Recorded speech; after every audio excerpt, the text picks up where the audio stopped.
माता बहन लोग बियाह शादी में गावली। अच्छा तो देखा एक तरह अगर आदमी करिए आगे तो तुरंत गाड़ी गोजी निकल जाए, लेकिन आप लोग धन्य हो। तो लोग जब करिए आवे लगू तो यही कह फलाने दिया नाम धीरे सा बता दिए। जब उनकी गाड़ी पारस पत्थर वाले की जब गाड़ी दिया लगी दो पूड़ी और बिना छटनिया तो घुटा जाए बारे गईतानंद महाराज जल्दी पारस पत्थर नहीं रख लेगा। ए भैया माता बहनों गावली का गावली, अरे गावली की दुवरे पयाई गई देखा ढीला करू। माता बहन लोग गावली, लेकिन फौजी जब रामो तार चलल ए भैया तो कवि जी लिखत हुआ यही समाज में बैठल कुछ आदमी लोग कहेला कि फौजी एक ईटा कम होना मतलब पागल होना। ऐसा बात ना है भैया, फौजी का होला हम बतावे जाते हैं। फौजी के सीनों में,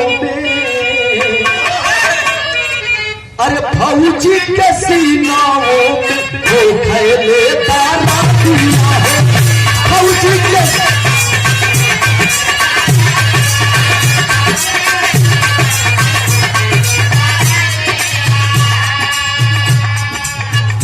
घर के बल 200 रुपया श्री चरणों में प्रणाम से भैया लोगों से प्रणाम बात।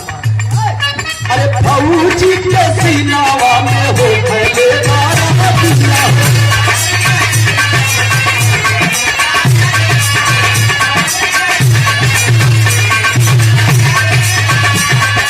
फौजी के सीनाओं में हो खैले दाना दिया है।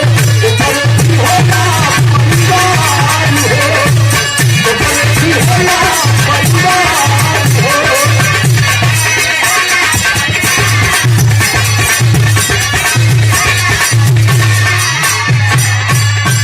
और फर्क कैसन, अरे उहो देखल चाहेलन, अरे उहो देखल चाहेलन दीपावली का सहारा।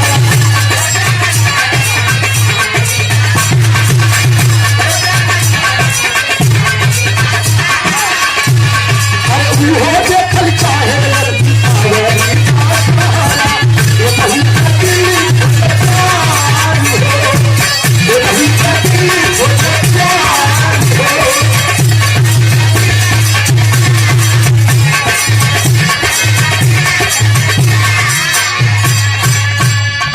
अरे कहाँ बाटे ऊंच खाली,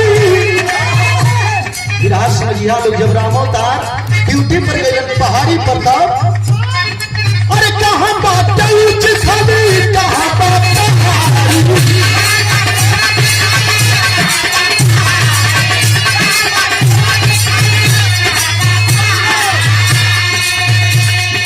अरे कहाँ बाटे ऊंच खाली, भैया